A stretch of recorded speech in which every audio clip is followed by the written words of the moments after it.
Good morning, everyone. So as you can see, I'm back in the van. It's been a week now, just over a week since I've had me op. I've been doing my exercises, been doing my physio. I can just about sort of hobble around the house now without any crutches. Knees still very weak, but I'm just taking it easy. I did go back to work yesterday for an hour or so, just do a little bit of paperwork and sort of just get used to well, driving again really. It's the first time I've drove in the van yesterday. Obviously being an auto, I'm absolutely fine, but yeah, got loads going on down in the workshop, guys. There's loads of work come in, loads and loads of inquiries, and a few little issues. We normally, after Christmas, it seems to be sort of January. I don't know whether it's because people are sort of finished and done with Christmas and want to get their stuff done for spring and what have you, but we normally have, if we're going to have an issue, we normally have sort of 1, 2, 3 at a time. So yeah, let's get down there, guys, and see how the boys are, see what's going on.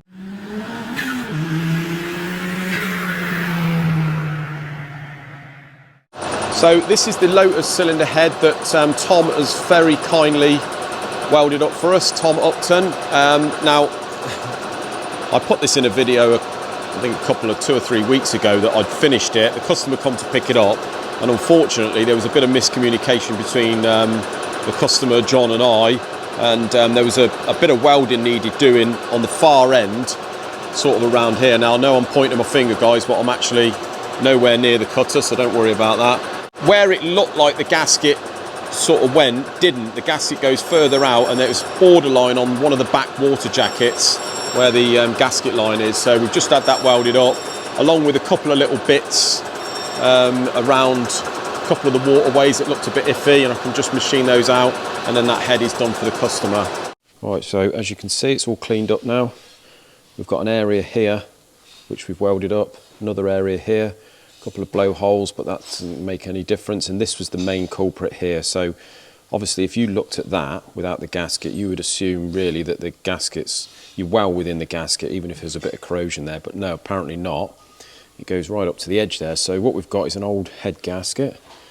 So if we put this head gasket on here and line it up with the relevant holes, like the bolt holes, and then just in this area here, I'm going to draw a bit of a line,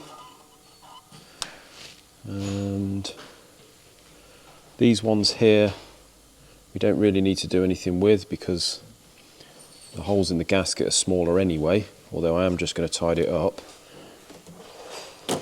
And you can see here that the inside of that fire ring comes to there, so the outside is going to be probably about there.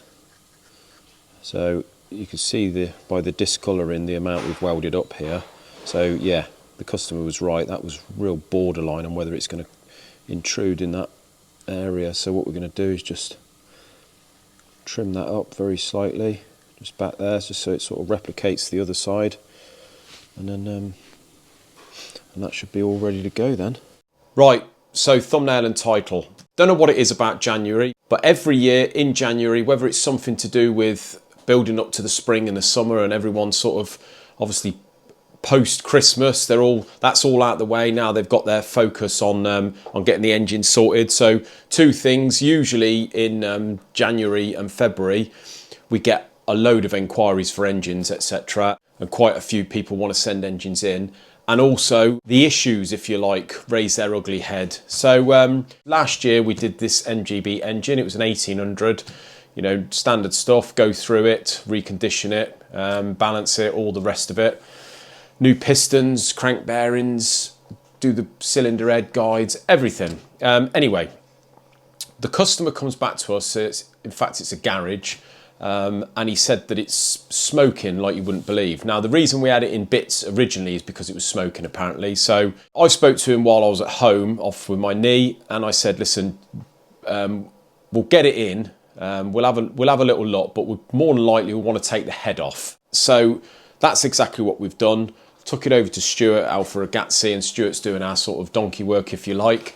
And we've got the cylinder head off. Now, I'll show you in a minute what the cylinder head, the condition of the cylinder head is.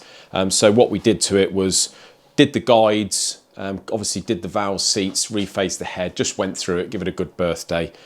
So I said to the customer, to eliminate anything to do with the engine, because we've obviously only had the bare engine, that's what we want to do. So if it's a sort of, if we're assuming at this point it may be an engine failure or an issue with parts or whatever, we want to get the engine in bits and just inspect it. So first thing I'll do is take the head off, go through that, eliminate that, make sure there's no guide issue, cracks around the guides with the cylinder head, so we'll pressure test it, all the rest of it. So that's what we've done, and I'll show you in a moment with that. Also, what I want to do is I want to take the sump off, which fortunately on these particular vehicles are not that difficult to get off, and we shall pull the pistons out. We should just check the rings. 3 reasons really. One, it could be a ring issue. We could have got bore wash.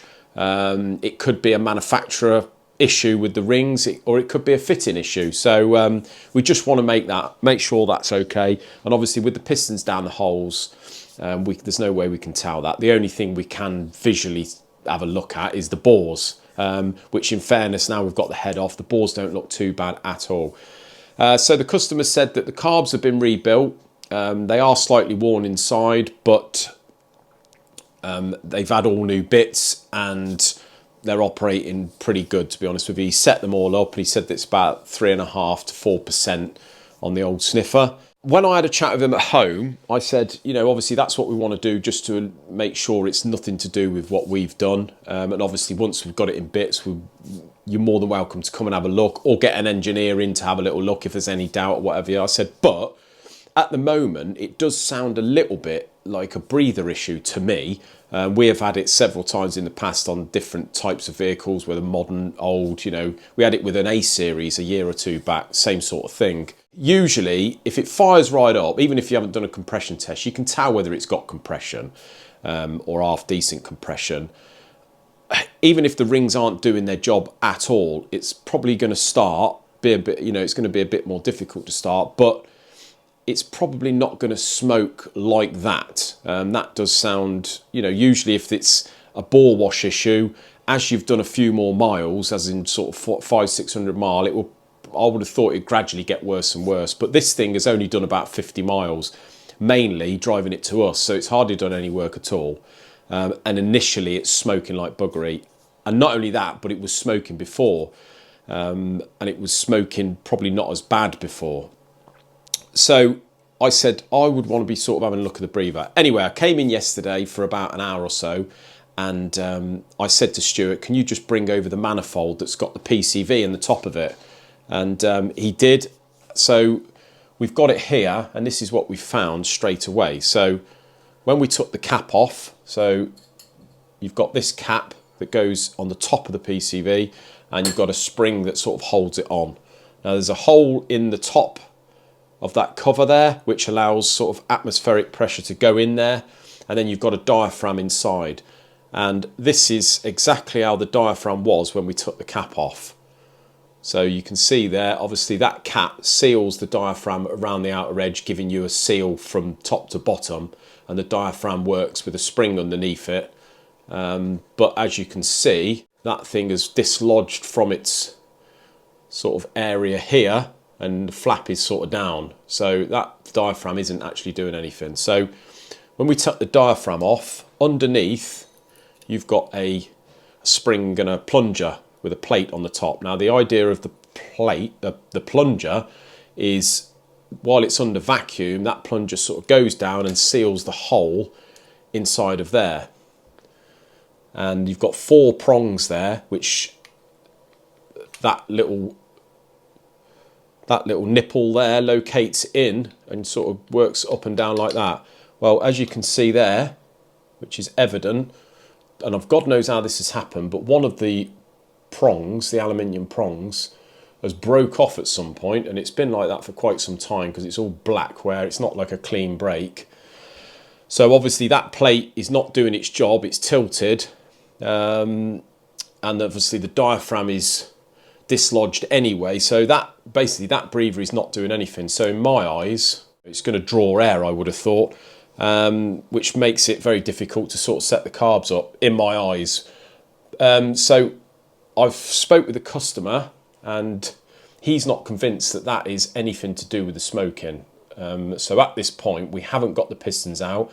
I'm going to pop over in a minute and show you what we have found with the cylinder head off, what the bores look like. But if any of you guys out there are familiar with this setup and how it works, and if it could create smoking issues, as I say, we've had it before, and we have heard that it can create smoke and draw up oil vapours and sort of put it through there and burn it. And one of the symptoms for one of these PCVs failing is blue smoke. So at this stage, as I say, we've got to pull the pistons out yet and check the rings and what have you. But yeah, let me know what you think down in the comments, guys, on that, because, as I say, not saying that that is the problem, but the customer insists it's not an issue, and he's sort of edging more towards it could be an engine issue. But yeah, we're going to be stripping the engine anyway and checking it. Now, what I did state to the customer, well, actually the owner of the vehicle rang me up, and the chap from the garage that's doing the job. And what I did state was, and this is where it gets difficult with these warranty claims like this, obviously we will do our utmost to cure it. We don't want it to be an engine issue. If it is an engine issue, we'll sort it, no worries whatsoever. Also, there can be parts failures or manufacturer of parts which are not up to standard. You know, it's like these days with quality of stuff. But at the end of the day, we can only be responsible for the part that we have done and checking that and sort of ruling that out or rectifying it if it is an issue. But what people are a bit too sharpish on doing is saying it's giving these symptoms, an engine symptom, you did the engine, here's the car. And once it's all sorted, it's our time, it's our parts, it's our money that we're spending trying to rectify an issue. But at the end of the day, if it's not our problem, someone's got to get the bill. And that's the part they don't seem to like. But that's the way of the world. That's the way it's got to be. And although we want to keep a good relationship with our customers and you know, be as reasonable as we can, at the end of the day, we can't have every job that we get involved with. If it gives a symptom and it turns out not to be our fault, someone's got to pay the bill. And I don't see why it should be us. So yeah, as I say, you'll see that with many of our warranty videos, guys. I mean, we get a lot of negative comments from people saying, oh, you shouldn't put all these warranty videos on, it doesn't make you look any good and all that. But at the end of the day, the whole idea of our channel is to give it's not a channel for purely engineering processes and engine building processes, as much as many of you enjoy that. The whole idea of me starting this channel was to give you a good idea of what it's like to run a business from day to day, as well as give you a sort of good insight on the job that we're doing. So that's the idea of the channel. That's the way I want it to go, guys. So there's no point people putting, you know, you shouldn't put that, because that's what I want to do.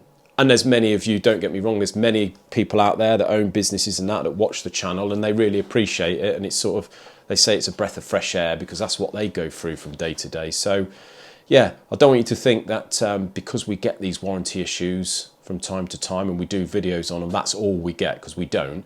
Bear in mind, we do a lot of work. So yeah, unfortunately that's business, and it's, as I say, it's all part of it. These warranty claims and what have you is how to deal with the customers, keeping the best relationship you can, keeping the customer happy, doing what you can to rectify it. But at the end of the day, we're all here to make money in business, and you know, someone's got to pay the bill when it isn't our fault. Simple as that, really. So yeah, let's head over to Stuart. We'll have a little look at this MGB and I'll show you what we found when we took the head off, guys. But yeah, put down in the comments what you think about the PCV valve and what the issue could be. So as you can see, we've got the cylinder head off, and all the bores so far, there's a little bit of glaze on there, but nothing untoward. You can see the top sort of 5 or 10 mil where the rings have sort of gone up to. So that's really as I would expect. It's not overly glazed at all, but as I say, we want to get those pistons out, check the rings, and have a good look, see what's going on there. Down here you see that's where the cover goes, the breather cover, the side of the pushrod tubes. We've got a slight leak down the bottom of that there, but whether that's anything to do with the crankcase breathing, I don't know. But obviously we've had to have the manifolds off anyway to sort that out, and that's the other side. Right, so this is the cylinder head off the MGB. We sort of stuck a camera down there and it was very oily. So I thought what we'll do is we'll check the guides first. We obviously did do the guides when we did the engine. We feel that there's absolutely barely any play whatsoever. The only play in there is what you'd want to run for just the clearance. So no issues whatsoever with that. It's a little bit sooty down the exhaust ports, but nothing looks untoward. There is a little bit of oil down the inlet ports. So at this stage, all this breather here, so this breather here was leaking across this back edge. This is one of the covers. You've got two covers either side of the block that covers the push rod sort of housings. And this here is your breather cover, and that breather goes up there into the PCV valve. That is nice and clear. We've checked that both ways. Obviously we cleaned that out before anyway, but yeah, so far no issues whatsoever with the head as far as we can see. So that concludes today's video, guys. Obviously in the next video we should have those pistons out and see exactly what's going on with the bottom end of the engine, but until then, thanks ever so much for watching. We will see you in another one. Take care.